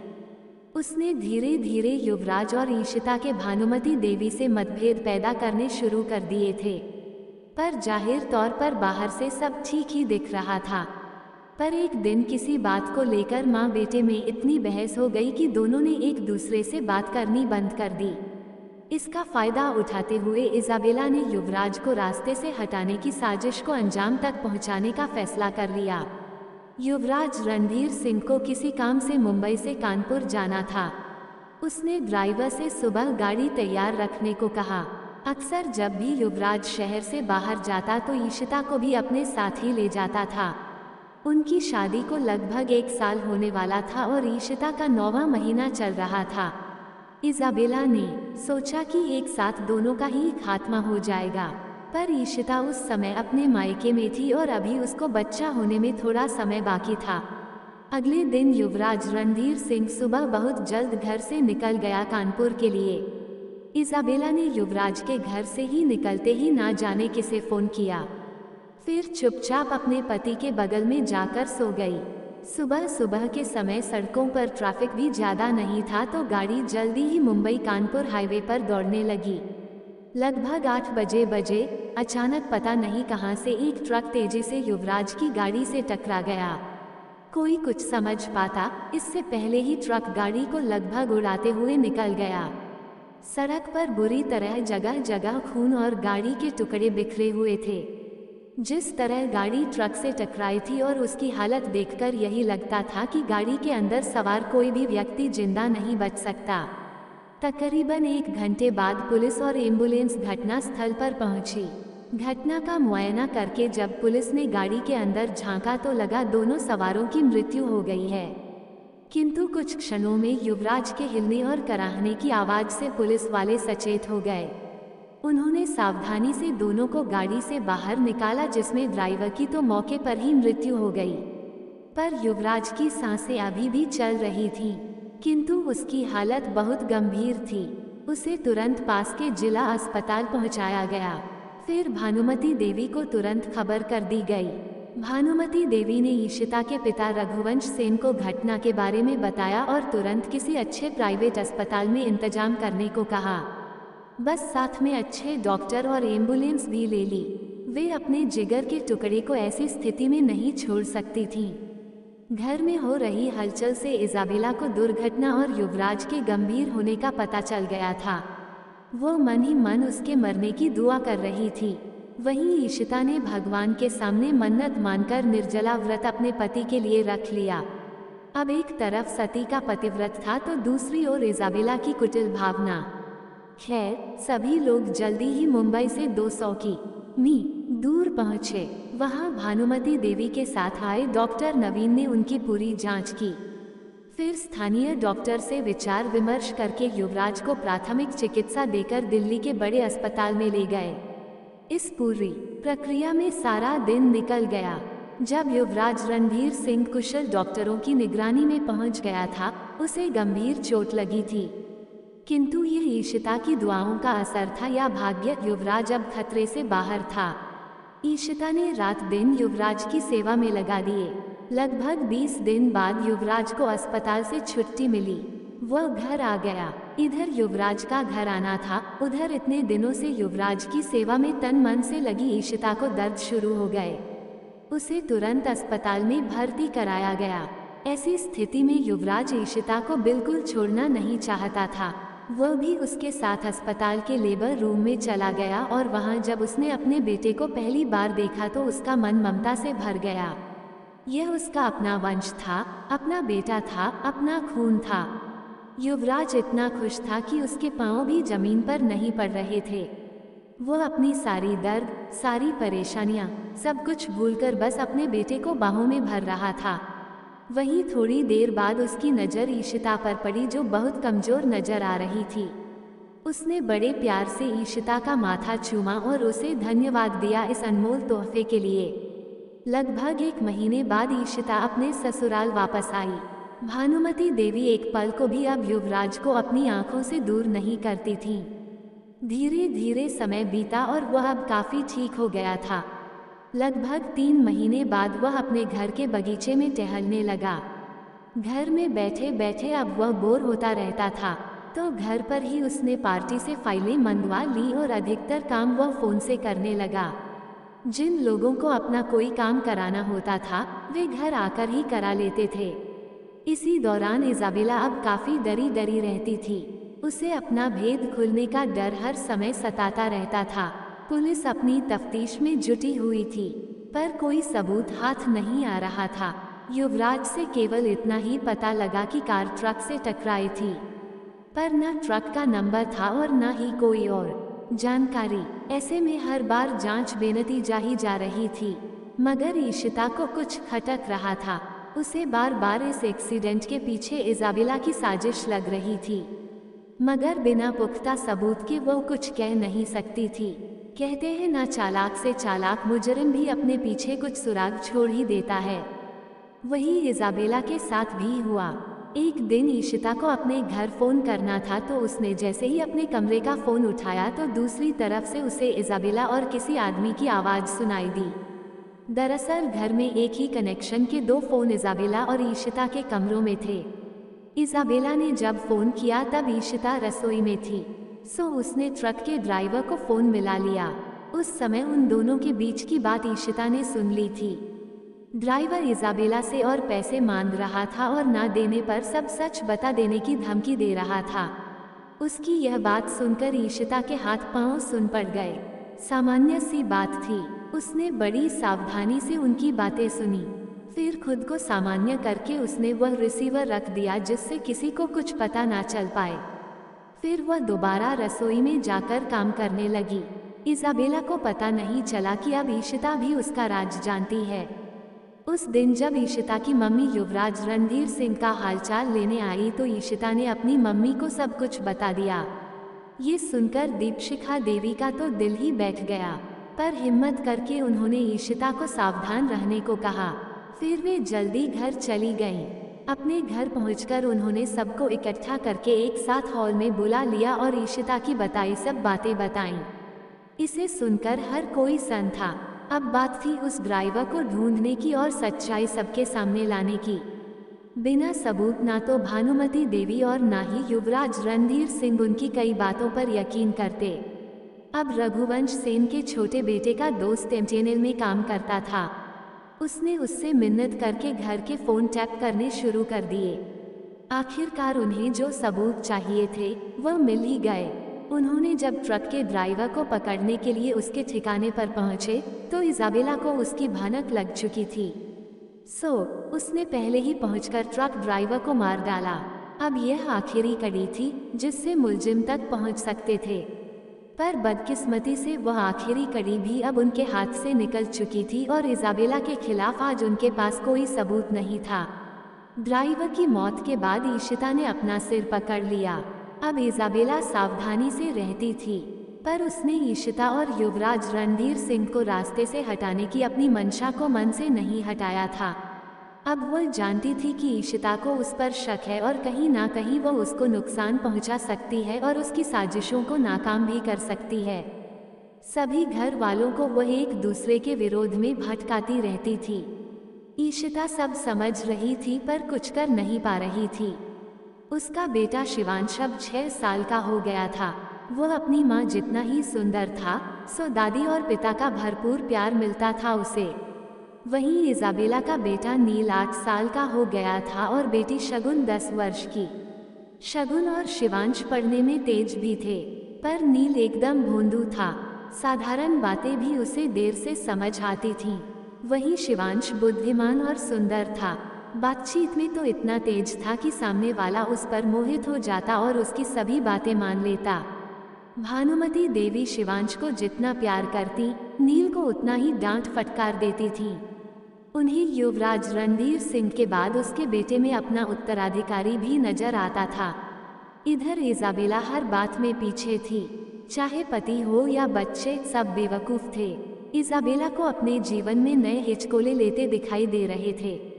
युवराज रणधीर सिंह को मारने की साजिश नाकाम हो गई तो वह कुछ समय के लिए खामोश बैठ गई। अब केंद्रीय सरकार में युवराज रणधीर सिंह मंत्री था। भानुमति देवी भी पार्टी में अध्यक्ष पद पर थीं और केंद्र में कैबिनेट मंत्री थीं। दोनों अपने काम में पूरी तरह से मग्न थे। घर इजाबेला और ईशिता संभाल रहे थे। इजाबेला ने युवराज रणधीर सिंह और भानुमति देवी के करीबियों का बड़ी चालाकी से सफाया करना शुरू कर दिया। वो इतनी सधी तरीके से जाल बुनती कि नतीजा सामने वाले की मौत निश्चित रहती। उसने ईशिता के परिवार के भी एक एक करके सभी सदस्यों को रास्ते से हटाना शुरू कर दिया। सबकी मौत प्राकृतिक या दुर्घटना लगती थी। अब उसके परिवार में केवल दीपशिखा देवी और भाई अभिजीत ही बचे थे। ईशिता को यकीन था कि इसमें इजाबेला का ही हाथ है, तो उसने अपनी मां और भाई को बिजनेस समेटकर कुछ समय के लिए देश छोड़कर गायब होने के लिए कहा, जिसे उन्होंने परिस्थितियों को देखते हुए भारी मन से स्वीकार कर लिया। उन्होंने परिवार सहित एक दिन चुपके से देश छोड़ दिया।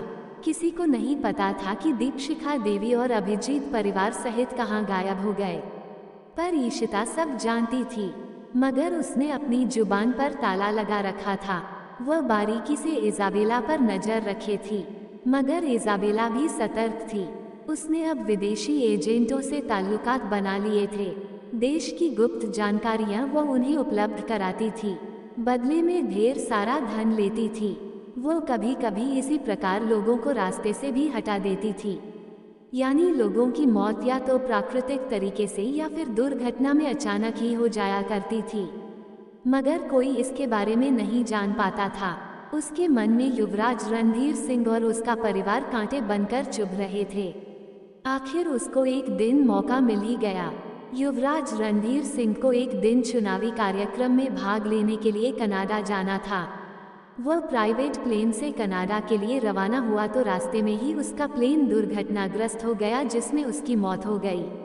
ये सदमा भानुमति देवी के लिए जानलेवा था, पर कहते हैं ना कोई ना तो किसी के लिए मर सकता है और ना ही जी सकता है।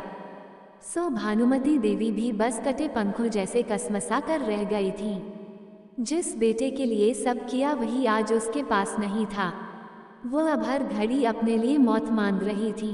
पर युवराज रणधीर सिंह के बेटे शिवांश को देखकर भानुमति देवी जिंदा थी। युवराज की आखिरी निशानी उसका बेटा शिवांश ही था। बस उसी को देखकर वह जी रही थी।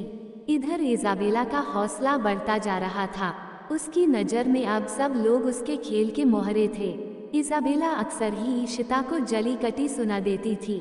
ईशिता और उसका बेटा इजाबेला की आंखों में कांटे जैसे चुभते थे। बेचारी ईशिता का अब कोई सहारा नहीं था। एक दिन ईशिता अपने बेटे शिवांश के साथ बाजार से कुछ सामान लेने गई। वहीं उसकी मुलाकात रविकांत जी से हो गई। रविकांत जी ने अपनी जवानी के दिनों में स्वतंत्रता आंदोलन में खूब बढ़ चढ़कर हिस्सा लिया था।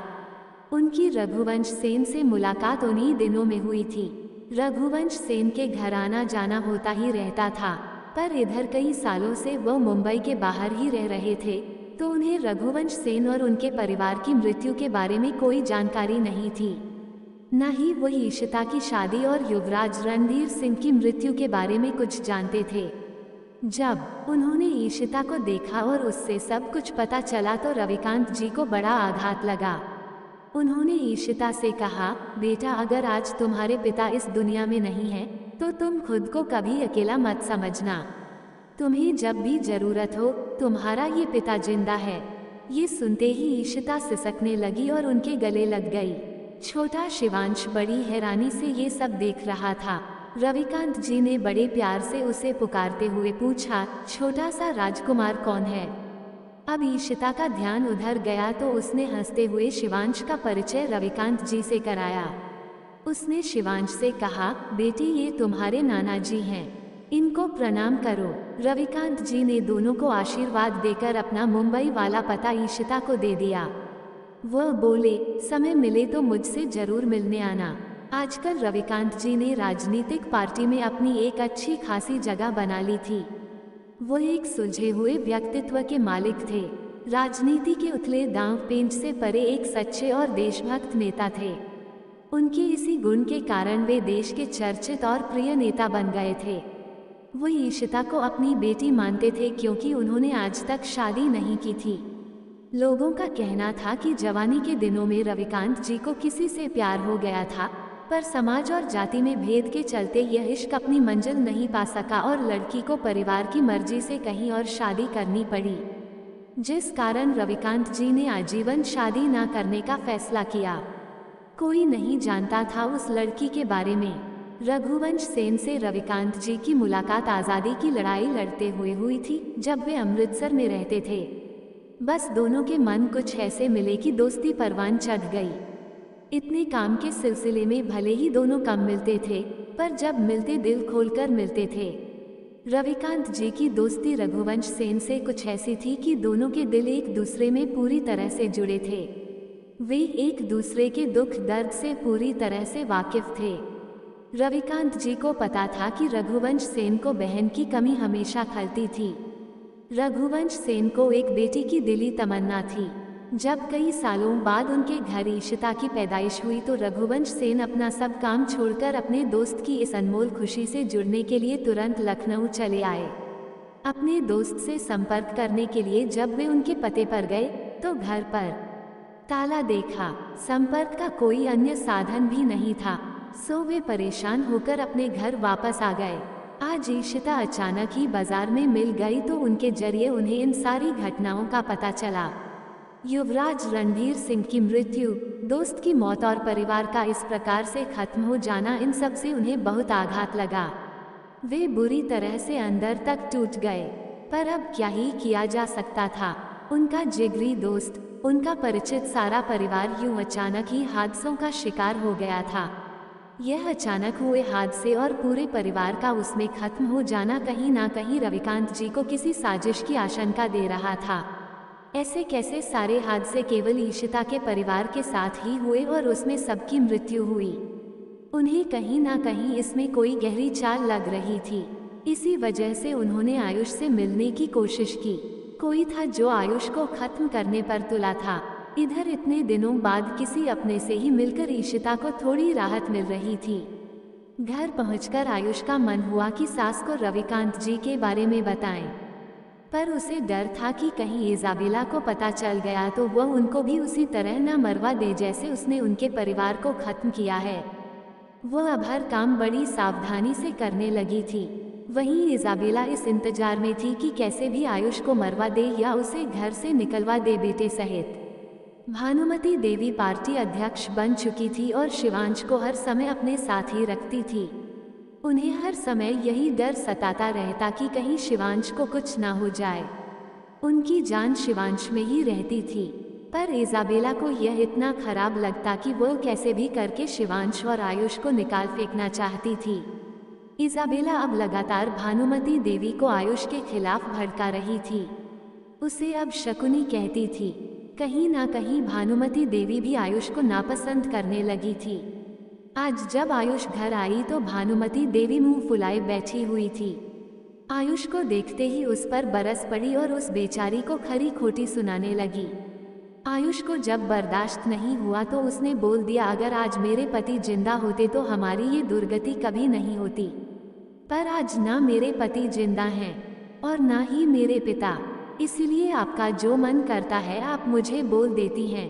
ये कहकर वह रोती हुई शिवांश को लेकर अपने कमरे में चली गई। जो बात ईशिता ने बोली वह भानुमती देवी को तीर जैसे लगी। वह गुस्से में होंठ काटने लगी। उन्होंने फौरन नौकर से बोलकर आयुष को हॉल में बुला लिया। आहत ईशिता जब हॉल में आई तो भानुमती देवी बोली, हम तुम पर जुल्म कर रहे हैं तो तुम्हें यहाँ नहीं रहना चाहिए। बेहतर है तुम अभी इसी समय यहाँ से चली जाओ। ये बात ईशिता पर बिजली जैसे गिरी। वह बोली, इस समय रात होने वाली है, अपने छोटे से बच्चे के साथ कहाँ जाऊंगी मैं? मेरा तो अब कोई अपना भी इस दुनिया में नहीं बचा। कहाँ जाऊंगी मैं? मुझ पर रहम कीजिए, मुझसे गलती हो गई, पर इस तरह मुझे घर से मत निकालिए। आयुष रोते हुए गिड़गिड़ाने लगी, पर भानुमती देवी पत्थर की मूर्ति की तरह अपनी जगह पर खड़ी थी। बोली, मैं नहीं जानती तुम कहाँ जाओगी, पर अब यहाँ तो मैं तुम्हें नहीं रहने दूंगी। बेचारी आयुष रो रो कर गुहार लगा रही थी, पर वहाँ सिर्फ पत्थर सी खड़ी भानुमती देवी पर इसका कोई असर नहीं हुआ। अपना कुछ सामान और पति की ट्रांसपोर्ट कंपनी के पेपर लेकर वह नन्हे शिवांश को गोद में उठाकर घर के बाहर निकल गई। घर के दरबान ने उसे ऐसी हालत में देखा तो वह भी फूट फूट कर रोने लगा। यही वो वही घर था जहां एक दिन युवराज रणधीर सिंह उसे रानी बनाकर लाया था। आज वहीं से उसे निकाला जा रहा था बेदर्दी से। उसने कहा, बहू जी, मैं छोटा आदमी हूँ, अगर आपको बुरा ना लगे तो आप आज रात मेरे घर पर रह लीजिए। ईशिता ने आंसू पोंछते हुए कहा, नहीं काका, अब इस जिंदगी को मुझे ही चलाना है, तो मैं आप पर बोझ नहीं बनूंगी। दरबान ने जब ये सुना तो रोने लगा। काफी मिन्नतें की पर ईशिता नहीं मानी। आखिर में वह उसके लिए एक टैक्सी बुला लाया। उसने टैक्सी वाले को पैसे देकर कहा, बहू जी को जहाँ भी जाना है सावधानी से पहुँचा देना। ये कहकर उसने ईशिता और शिवांश को गाड़ी में बिठा दिया और आंसू भरी आंखों से उनको विदा किया। भानुमती देवी अपने कमरे की खिड़की से ईशिता को जाते देख रही थी। उन्होंने एक लंबी सांस छोड़ते हुए भगवान को धन्यवाद दिया कि अब ईशिता और शिवांश जहाँ भी रहेंगे सुरक्षित रहेंगे। हैरान हो गए ना आप सब? अब बताते हैं कि क्यों भानुमती देवी ने ईशिता को घर से निकाला था। असल में जब से युवराज रणधीर सिंह की दुर्घटना में मौत हुई थी तभी से भानुमती देवी को इजाबेला की गतिविधियां खटक रही थी। उन्होंने कितने ही जासूस उसके पीछे छोड़ दिए थे, पर वह इतनी शातिर थी कि कोई सबूत अपने गुनाह का वह पीछे नहीं छोड़ती थी। इसलिए सबको यकीन तो था ही कि हर घटना के पीछे इजाबेला का ही हाथ है, पर सबूत किसी के पास नहीं था। सो कुछ सबूत पाने के लिए भानुमती देवी ने एक चाल चली। वह एक दिन हॉल में परेशान बैठी थी तो इजाबेला उनके पास चली गई। बातों बातों में भानुमती देवी ने उसे बताया कि पार्टी हाईकमांड के इलेक्शन होने वाले हैं। अगर युवराज रणधीर सिंह होता तो आज ये कुर्सी उसे मिल जाती, पर अभी इस कुर्सी के प्रबल दावेदार विमल भाई हैं। अगर किसी प्रकार विमल जी को इस दौड़ से हटा दे तो इस कुर्सी पर तेजस्वी सिंह को बिठा सकती है, क्योंकि पार्टी में उनके पास कई नेताओं का समर्थन है, तो वे आसानी से तेजस्वी सिंह को पार्टी हाईकमांड बना सकती है। इससे फायदा ये होगा कि कुर्सी पर भले ही तेजस्वी सिंह हो, पर राज उनका या इजाबेला का चलेगा, क्योंकि तेजस्वी सिंह बहुत भोला है और उसे आराम से कठपुतली जैसे नचाया जा सकता है। ये सुनते ही इजाबेला की आंखों में चमक आ गई। वह चेक कर बोली, मम्मी जी आप चिंता ना करें, आपका काम हो जाएगा और किसी को कुछ मालूम नहीं चलेगा। इजाबेला की यह बात सुनकर भानुमति देवी का शक यकीन में बदल गया। उन्हें ईशिता की एक बार कही बात याद आ गई कि किस प्रकार इजाबेला ने उसके परिवार के लोगों को खत्म किया। वह बार बार भानुमति देवी को और युवराज रणधीर सिंह को समझाती रही, इजाबेला पर विश्वास नहीं करें, वह उनको जरूर कोई बड़ा नुकसान पहुंचाएगी। पर उस समय सब पर इजाबेला ने अपनी मासूमियत और अच्छाई का पर्दा डाल रखा था। उनका शक यकीन में तब बदला जब अचानक ही विमल भाई की तबीयत खराब हो गई। उनकी खराब तबीयत की खबर सुनने के बाद भानुमति देवी को इजाबेला देख रही थी और अर्थपूर्ण तरीके से मुस्कुराती हुई अंदर चली गई। तब उसने बताया कि अब कोई दवा या डॉक्टर विमल भाई को नहीं बचा सकता, उनका अंत नजदीक है। भानुमति देवी उससे पूछती है कि यह सब उसने कैसे किया, तो वह बड़े गर्व से बोलती है कि आप आम खाओ, पेड़ मत गिनो। ये सुनकर भानुमति देवी के पैरों तले जमीन ही खिसक गई। उनको पता था कि आयुष और शिवश इजाबेला की आंखों में खटकते हैं। युवराज रणधीर सिंह को वह पहले ही मार चुकी थी, ऐसे में इन दोनों की जान लेना इजाबेला के लिए बाएं हाथ का खेल था। बस तभी से भानुमति देवी सोच में थी कि वह कैसे आयुष और शिविश को इससे बचाए। उस दिन जब ईशिता रविकांत जी से मिलकर लौटी तो उस पर इजाबेला ने तानों की बौछार कर दी। ये देखकर भानुमति देवी को दोनों की जान बचाने का उपाय मिल गया। उन्होंने जानबूझकर ऐसा जताया कि वह भी इजाबेला के साथ हैं और अब आयुष और शिवांश में उनको कोई दिलचस्पी नहीं है। अब वह इजाबेला और तेजस्वी सिंह में अपना भविष्य देख रही हैं। यही यकीन दिलाने के लिए उन्होंने ईशिता को घर से निकाल दिया।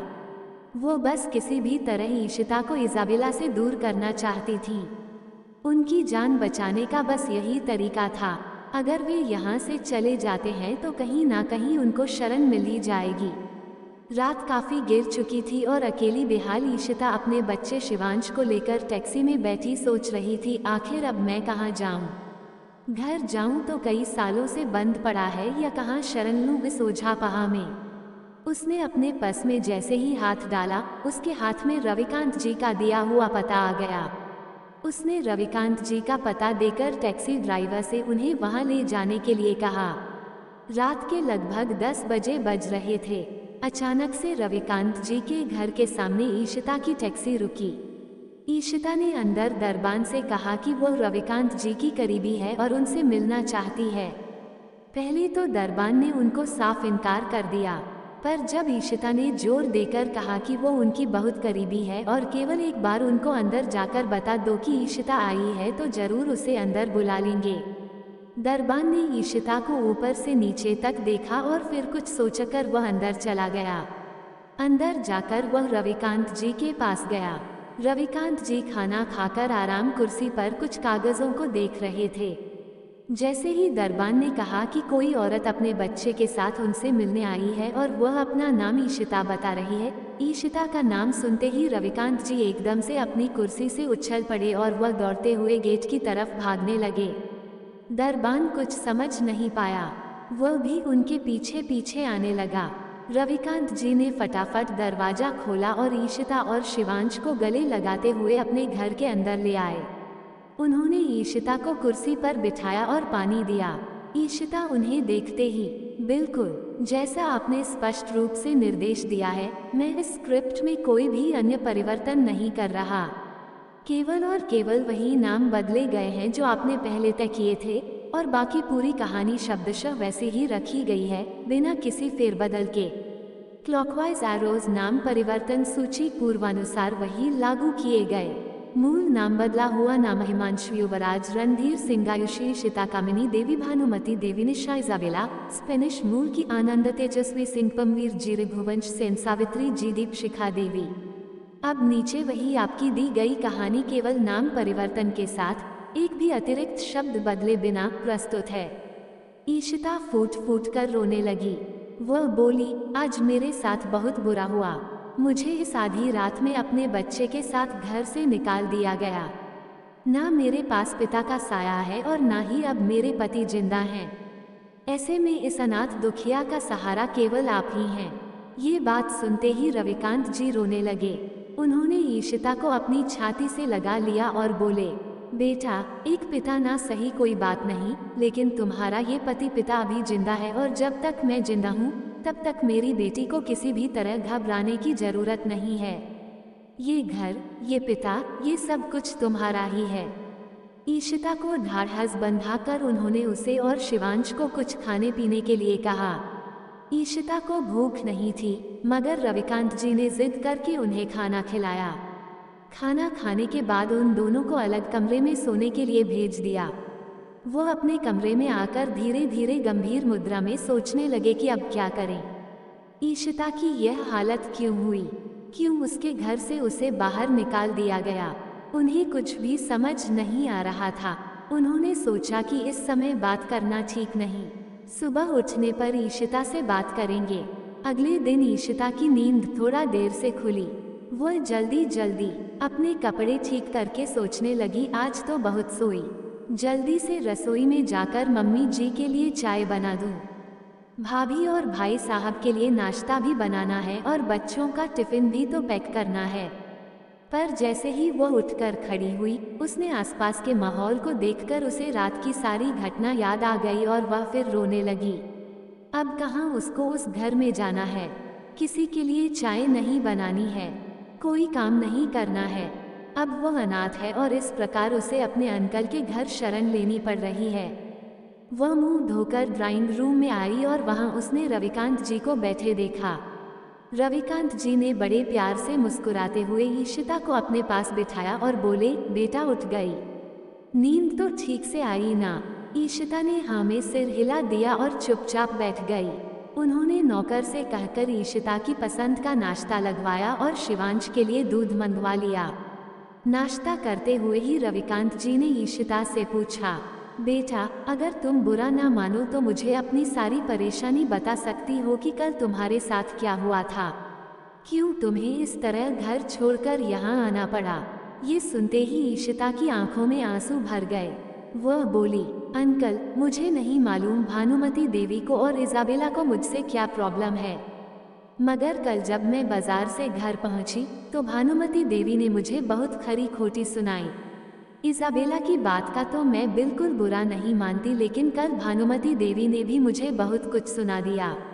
आखिर कब तक सुनती, कब तक बर्दाश्त करती। मेरे सब्र का बांध भी टूट गया और मैंने सिर्फ इतना ही कहा, आज अगर मेरे पिता और पति जिंदा होते तो मेरी ये दुर्दशा नहीं होती। बस ये बात सुननी थी कि भानुमति देवी ने गुस्से में मुझे रात को ही घर से निकाल दिया। अपने बच्चे के साथ मैं कहाँ जाऊंगी, कैसे रहूंगी, उन्होंने ये भी नहीं सोचा। पर अब क्या ही किया जा सकता है। अब बताएं अंकल, मैं क्या करूं, कहाँ जाऊं, कैसे अपनी जिंदगी काटूं। ये सुनकर रविकांत जी बहुत गंभीर हो गए। वे सोचने लगे कि आखिर यह सब हुआ तो हुआ क्यों, भानुमति देवी ने ऐसा क्यों किया। क्या वैसा तो नहीं था जैसा व्यवहार उन्होंने बेचारी ईशिता के साथ किया।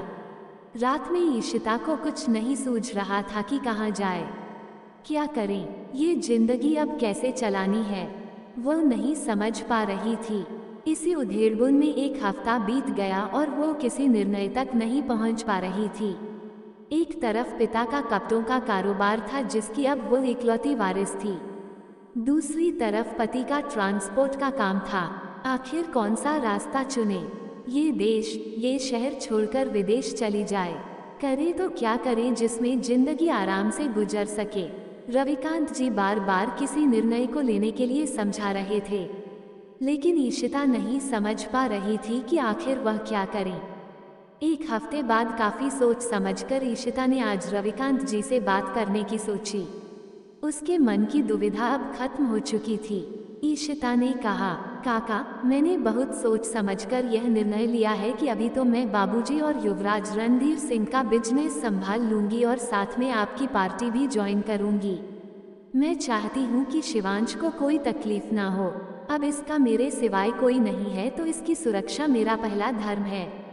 अभी शिवांश छोटा है तो इसे मैं विदेश मम्मी के पास नहीं भेज सकती। जब तक यहाँ है, इजाबेला की नज़र हम पर है। जब उसे यकीन हो जाएगा कि मैं उसके रास्ते में नहीं आऊंगी, वो हमें नुकसान पहुँचाने की कोशिश भी छोड़ देगी। इसलिए अभी मैं बिजनेस में लगी हूँ। ये यकीन उसे दिलाना जरूरी है। बाद में आपकी पार्टी की कार्यकर्ता बन जाऊंगी। पर जो भी हो, इस औरत को अब उसके किए की सजा तो मैं दिलाकर ही रहूंगी। ये बोलते हुए ईशिता में गजब का आत्मविश्वास था। उसने अपनी आने वाली जिंदगी की रेखा तैयार कर ली थी। अब वह जानती थी उसे कब, क्या और कैसे करना है। पहली बार उसके इस रूप को देखकर रविकांत जी अचंभित भी थे और अस्वस्थ भी। आज नाजुक और भोली सी लड़की से रानी लक्ष्मीबाई बनी दुश्मनों को खत्म करने के लिए तैयार थी। रविकांत जी बोले, बेटा, तुम जो भी करना चाहती हो, मैं उन सब में तुम्हारे साथ हूँ। मुझसे जो बन पड़ेगा मैं तुम्हारी पूरी मदद करूँगा। ईशिता ने भरे गले से कहा, काका, आपके सहारे ही तो मैं ये जंग लड़ने के लिए तैयार हुई हूँ। अगर आप ना होते तो मैं शायद ये सब करने के बारे में कभी ना सोच पाती। मेरी जंग में आपको मेरा बहुत साथ देना होगा। अभी आप बस अपने कुछ विश्वसनीय लोगों को इजाबेला के आसपास लगा दो। वो मुझे बेवकूफ़ समझती है, जो मेरे लिए इस समय काफ़ी अच्छा है। इस प्रकार मैं अपना काम आराम से कर पाऊंगी। रविकांत जी ने अपने कुछ आदमी भानुमती देवी के बंगले पर काम आदि करने के बहाने अगले कुछ दिनों में लगा दिए, जो हर समय इजाबेला पर नजर रखते थे। इस दौरान ईशिता अपने पिता के बंगले में रहने लगी। उसने अपने पिता की बंद पड़ी दुकानें खुलवाकर फिर से काम शुरू कर दिया। अब युवराज रणधीर सिंह की ट्रांसपोर्ट कंपनी भी वह संभाल रही थी। बाजार में दोबारा पैर जमाना कोई आसान काम नहीं था। काफी दिक्कतें उसे आ रही थीं। वो उन सबके साथ जूझ रही थी। शिवांश को पढ़ाई के लिए उसने पहले श्रीनगर के एक हॉस्टल में दाखिल करवाया। भानुमती देवी कभी कभी शिवांश का हालचाल पूछने के बहाने ईशिता को फोन कर लेती थी। इजाबेला काफी सजग रहती कि कहीं भानुमती देवी के मन में फिर से ईशिता और शिवांश के लिए प्रेम ना पैदा हो जाए। उसे लगता था कि उन दोनों को जिंदा छोड़ना कहीं भारी ना पड़ जाए। वो फिर सोचती, अब वे लोग उसका कुछ नहीं बिगाड़ सकते। इसी प्रकार तकरीबन 1 साल निकल गया। ईशिता ने भी बिजनेस को लगभग संभाल लिया था। इजाबेला भी उनकी तरफ से निश्चिंत थी कि अब वह अपनी जिंदगी चलाने के लिए बिजनेस में डूबी है, तो इससे अब कोई खतरा नहीं है। भानुमती देवी राजनीति में नई ऊंचाइयां छू रही थीं। इजाबेला हर समय उनके साथ साथ रहती थी। हर पार्टी मीटिंग में उनके साथ मौजूद रहती थी। एक पल के लिए भी उनको अकेला नहीं छोड़ती थी। लोगों को लगता था कि भानुमती देवी कितनी भाग्यशाली हैं, जो उनको ऐसी बहू मिली जो उनका पूरा ख्याल रखती है। पर असलियत तो भानुमती देवी जानती थी या इजाबेला। दुनिया को दिखाने के लिए इजाबेला उनका खूब ख्याल रखती थी, पर असल में इस प्रकार वह उन पर नजर रखती थी।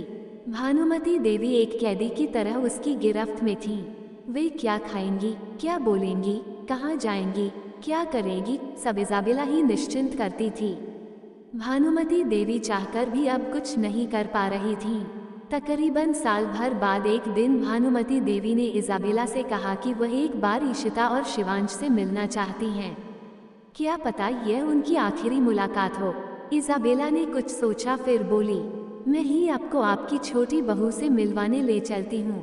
तो भानुमती देवी ने जलती निगाहों से उसे देखा।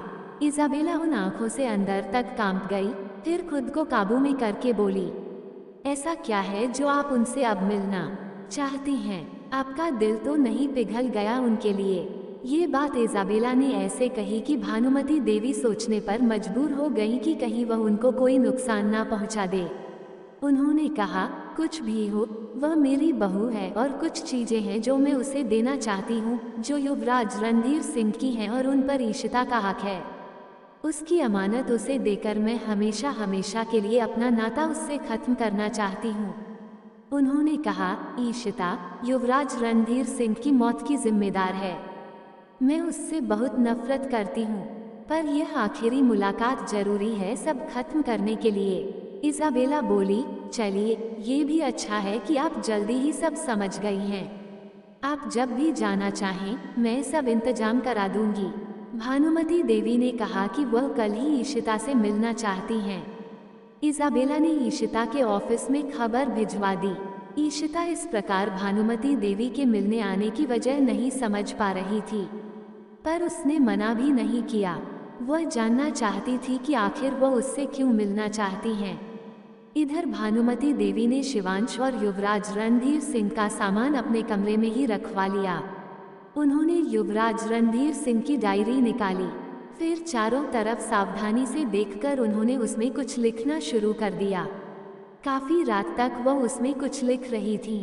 फिर उन्होंने उसे सावधानी से युवराज रणधीर सिंह के सामान में ऐसे रख दिया जिससे किसी की नज़र उस पर आसानी से ना पड़े। सुबह 9 बजे या 10 बजे के करीब भानुमति देवी सामान लेकर जब ईशिता से मिलने जाने लगी तो इज़ाबेला सामने आ गई। बोली, ये कौन सा खजाना है जो आप अपनी प्यारी बहू को देने जा रही हैं? भानुमति देवी ने जल्दी से कहा, ये युवराज रणधीर सिंह और शिवांश का कुछ सामान है जो ईशिता को देकर वे सारे रिश्ते खत्म करने जा रही हैं। ये सुनकर इज़ाबेला निश्चिंत हो गई। उधर ड्राइवर से बोलकर वह जल्दी ही ईशिता के घर चली गईं। उनको शक था कि इज़ाबेला ने अपना कोई ना कोई जासूस उनके पीछे जरूर लगाया होगा, जो कहीं ना कहीं सही भी था। असल में उसने एक आदमी उनके पीछे लगा दिया था। खैर, ईशिता के घर पहुंचकर जब उन्होंने उसे देखा तो उनका दिल भर आया। ये वही ईशिता थी जो देखने में इतनी सुंदर थी। आज वह बेरंग कपड़ों में वीरान सी दिख रही थी। उनका दिल भर आया। उसे देखकर समय और हालात ने उसे तोड़ दिया था, पर अब उसके चेहरे पर आत्मविश्वास था। भानुमति देवी को देखते ही ईशिता ने उनके पैर छुए। उसने शिवांश को भी रात में ही हॉस्टल से घर बुलवा लिया था। वह जानती थी कि भानुमति देवी शिवांश को कितना चाहती थी। शिवांश ने भी भानुमति देवी के पैर छुए और अपनी माँ के पास चुपचाप खड़ा हो गया। शिवांश बिल्कुल अपने पिता पर गया था, बस रंग ईशिता जैसा था। कुछ देर साधारण बातचीत होती रही। फिर भानुमति देवी ने ईशिता को सारा सामान दिया और बातों बातों में युवराज रणधीर सिंह की डायरी का जिक्र भी कर दिया। बोली, आज भी जब युवराज रणधीर सिंह की डायरी पढ़ती हूँ तो लगता है वह मेरे पास ही है, पर ये तुम्हारी अमानत है, इसलिए तुम्हारी अमानत तुम्हें लौटा रही हूँ। पता नहीं अब मेरे कितने दिन बचे हैं। एक माँ के लिए उसके सामने उसके बच्चे की मौत नरक से भी बदतर होती है, पर क्या करे जो ईश्वर की मर्जी। पर तुम हार नहीं मानना, मेरा आशीर्वाद सदा तुम्हारे साथ है। आंसू भरी आंखों से वह ईशिता और शिवांश को देख रही थी। बहुत कुछ था जो वह कहना चाहती थी, पर जानती थी कि कोई उन पर नजर रखे है और उनका कुछ भी कहना शिवांश और ईशिता के लिए घातक हो सकता है। इसलिए उन्होंने इशारे से ईशिता को डायरी पढ़ने के लिए कहा। वह बोली, बाद में तुम ये डायरी जरूर पढ़ लेना, ये तुम्हारे मार्ग को प्रशस्त करेगा। ये कहकर वह वहाँ से जाने लगी। ईशिता ने उन्हें रोकने की कोशिश की। वह उनसे बहुत कुछ पूछना चाहती थी, पर भानुमति देवी ने इशारे से मना कर दिया और डायरी पढ़ने की सलाह दी। वह क्या कह रही हैं, यह कोई भी नहीं समझ पाया, पर ईशिता शायद कुछ समझ गई थी। नाश्ता करके उन्होंने सबसे विदा ली और जाते जाते ईशिता के कान में डायरी जरूर पढ़ने को बोलकर वे पार्टी ऑफिस के लिए निकल गईं। उनके जाने के बाद ईशिता ने वह डायरी खूब संभालकर अलमारी में ताला लगाकर रख दी। वह तो ये समझ गई थी कि डायरी में कोई तो अहम बात है जो भानुमति देवी बता नहीं पा रही हैं। उसने सोचा फुर्सत में रविकांत काका के साथ ही वह इस डायरी को पढ़ेगी, जिससे वह सारी बात समझ सके। दोपहर को उसने रविकांत जी को फोन कर उनके घर पर मिलने की इजाज़त मांगी, जो उन्होंने दी थी। अगली सुबह ऑफिस जाते हुए उसने शिवांश को घर पर ही रहने के लिए कहा तथा किसी से भी मिलने से मना किया। दोपहर को वह अपने ऑफिस से रविकांत जी के घर चली गई। उसने उन्हें अंदर कमरे में ले जाकर खिड़की और दरवाजे बंद कर दिए और फिर भानुमति देवी का आना और यह डायरी पढ़ने पर जोर देना बताया। ये सुनकर रविकांत जी भी परेशान हो गए। उन्होंने डायरी पढ़नी शुरू की। उसके बाद उन्होंने लिखा था, उनकी लिखावट ईशिता अच्छे से पहचानती थी। उन्होंने लिखा था, ईशिता, जब तुम ये डायरी पढ़ रही होगी तो मेरी मौत की प्लानिंग शुरू हो चुकी होगी। मैं अब कितने दिनों तक जिंदा रहूंगी पता नहीं, पर तुम और शिवांश सुरक्षित रहो, यही मेरी ख्वाहिश है। तुम्हें हैरानी हो रही होगी मेरी यह बात पढ़कर, पर बेटा, तुम्हें और शिवांश को घर से निकालना, तुम्हें डांटना, फटकार, बस तुम्हें उस डायन इजाबेला से बचाने के लिए ही था। उस दिन अगर मैं तुम्हें घर से ना निकालती तो अगले दिन ही कार एक्सीडेंट में तुम दोनों की हत्या की साजिश इजाबेला कर चुकी थी। युवराज रणधीर सिंह के एक्सीडेंट के बाद से ही मैंने इजाबेला के पीछे अपने जासूस लगा दिए थे, पर वो बहुत चालाक है। हम बार बार उससे 2 कदम पीछे रह जाते थे। उसी का नतीजा था तुम्हारे पिता, चाचा और युवराज रणधीर सिंह की मौत। वो इतनी खतरनाक है कि उसके बिछाए जाल से बचना लगभग नामुमकिन है। तुम्हें बचाने के लिए ही तुम्हें भला बुरा कहा और घर से निकाला। मेरे पास और कोई चारा नहीं था। मुझे माफ कर देना। अगर कुछ दिनों में मैं मर जाऊं तो समझ जाना उसके पीछे इजाबेला ही है। उसने अपने आदमी तुम्हारे घर में भी लगा रखे हैं, इसलिए सावधान रहना। उसको अब सत्ता और पैसा दोनों का बहुत लालच हो गया है। उसकी नज़र में कोई रिश्ता या प्यार मायने नहीं रखता। तुम्हें और शिवांश को कुछ ना हो इसीलिए तुमसे दूरी बनाकर रखी। मैं तुम दोनों से बहुत प्यार करती हूँ और चाहती हूँ कि तुम शिवांश को अमेरिका या लंदन भेज दो। वहाँ मेरे कुछ जान पहचान के लोग हैं जो शिवांश का अच्छे से ख्याल रखेंगे। बाकी जैसा तुम ठीक समझो। जब तक इजाबेला को लगेगा कि तुम उसके रास्ते में नहीं आ रही हो, वह तुम दोनों को कोई नुकसान नहीं पहुंचाएगी। तुम अपने बिजनेस पर ध्यान दो और इजाबेला पर भी, मगर उसे भनक भी ना लगे कि उस पर तुम नजर रखे हो। अगर उसे पता चला तो वह तुम्हें नुकसान पहुंचा सकती है। अगर हो सके तो मुझे भी बचा लेना। डायरी में लिखी बातें पढ़कर रविकांत जी और ईशिता के पैरों तले जमीन खिसक गई। और भी कई बातें थीं जो भानुमति देवी ने इजाबेला के बारे में लिखी थीं। ये सब सबूत थे, पर फिर भी यह नाकाफी थे उसे सजा दिलाने के लिए। तब रविकांत जी और ईशिता ने सोचा कि सबसे पहले ईशिता के घर और ऑफिस के स्टाफ को बदलना जरूरी है। ये जानना भी जरूरी है कि कौन उनका वफादार है और कौन इजाबेला का भेजा हुआ जासूस। तो उन्होंने हर कर्मचारी पर नजर रखनी शुरू कर दी। ईशिता को किसी तरह उस जहर का भी पता चल गया जिसके जरिए वह लोगों ... को रास्ते से हटाती थी। इसी प्रकार उन्हें एक तांत्रिक का भी पता चला जिसके जरिए वह अपने दुश्मन पर मारण प्रयोग करवाती थी। इसी वजह से वह जो भी जाल बुनकर अपने दुश्मनों को खत्म करती थी, पर सबूत कभी नहीं मिलता था। मिलता भी कैसे? ये टोने टोटके से की गई हत्या में सबूत आखिर कभी नहीं मिलता। अब ईशिता ने जितनी जल्दी हो सकता था उसने अपने स्टाफ में अपने विश्वस्त लोगों को ही रखा। बाकी सबको कुछ ना कुछ बहाना करके निकाल दिया। उसने शिवांश को पहले श्रीनगर भेजा। एक दिन चुपके से उसे श्रीनगर से अमेरिका भेज दिया। किसी को कानों कान खबर नहीं हुई। इधर जब से भानुमति देवी ईशिता से मिलकर आई थी, उन्होंने इजाबेला को दूसरे कामों में फंसा रखा था, जिस वजह से ईशिता की गतिविधियों पर नजर नहीं रख पा रही थी। ईशिता भी सब काम इतनी सावधानी से कर रही थी कि इजाबेला को उस पर कोई शक नहीं हुआ। दिन भर वो ऑफिस के कामों में ही व्यस्त रहती थी। इजाबेला कुछ नहीं समझ पाई। दूसरी तरफ रविकांत जी ने एक तांत्रिक को ढूंढ निकाला। वो उसके साथ मिलकर इजाबेला से निजात पाने का रास्ता खोज रहे थे। वो अपने दोस्त और उसके परिवार को तो नहीं बचा पाए, पर अपने दोस्त की आखिरी निशानी की रक्षा जरूर करना चाहते थे। इसी दौरान तांत्रिक ने उनको बताया कि इजाबेला अब भानुमति देवी के ऊपर प्रयोग करने वाली है। उस तांत्रिक ने एक कपालिनी सिद्ध की हुई थी, जिसके जरिए उसे यह जानकारी मिली थी। कुछ सिद्ध योगी होते हैं जिन्हें स्वर का वरदान होता है, जिससे उन्हें आने वाली बातें पहले ही पता चल जाती हैं। ये तांत्रिक बाबा भी इसी श्रेणी के साधक थे। ईशिता ने किसी प्रकार से भानुमति देवी के घर में भी अपने विश्वस्त नौकर रखवा दिए थे। तो ये बात पता चलते ही उसने संदेश भानुमति देवी के पास भिजवा दिया। साथ ही एक सुरक्षा कवच भी उन तक पहुंचा दिया। अब यदि कोई प्रयोग होगा भी तो उसका असर उन पर नहीं होगा। अब ईशिता ने इजाबेला को उसके किए की सजा देने का फैसला किया। कहते हैं ना, जब शरीफ आदमी अपनी पर आता है तो बदमाश को हारना ही पड़ता है। ईशिता ने इजाबेला को उसी के तरीके से मारने का सोचा।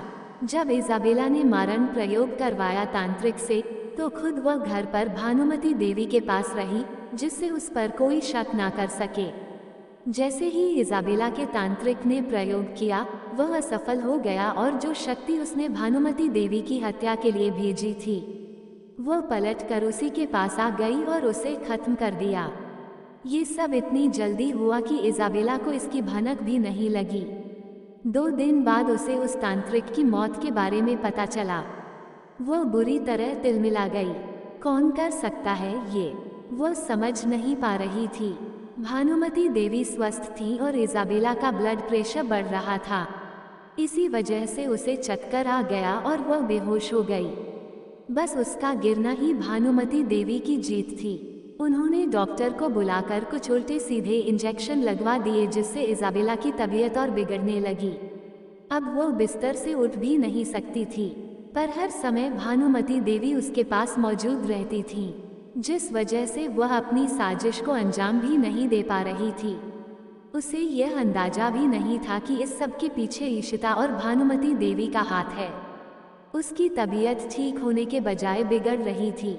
जितना इलाज हो रहा था, हालत उतनी ही बिगड़ रही थी। अब स्थिति ये थी कि वह बोल भी मुंह से नहीं पा रही थी। लगभग 6 महीने तक उसका इलाज चलता रहा। आखिर में वह अर्धांग या पैरालिसिस की मरीज हो गई। वह सिर्फ बिस्तर पर पड़ी सब देख सकती थी, ना चल फिर सकती थी, ना बोल सकती थी। एक जिंदा लाश थी, बस जिंदगी के दिन काट रही थी। अब सब खुश थे और इजाबेला को उसके किए की सजा मिल चुकी थी। तो साथियों, आज हमने देखा कि कैसे वक्त ने अपनी चाल बदली, कैसे न्याय ने अपने पंख फैलाए। अब ईशिता की जेठानी को उसके हर पाप की सजा मिल गई।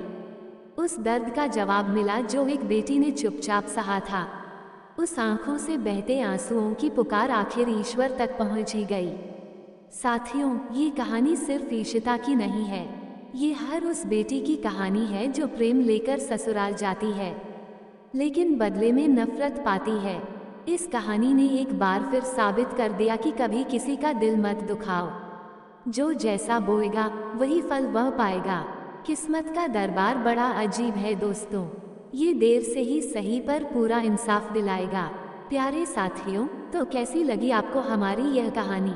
अगर कहानी अच्छी लगी हो तो कमेंट बॉक्स में ज़रूर बताएं। तो आज के लिए बस इतना ही। मिलते हैं अगली वीडियो में एक और नई कहानी के साथ। तब तक के लिए खुश रहें, अपना और अपनों का ख्याल रखें। जय श्री राधे कृष्णा।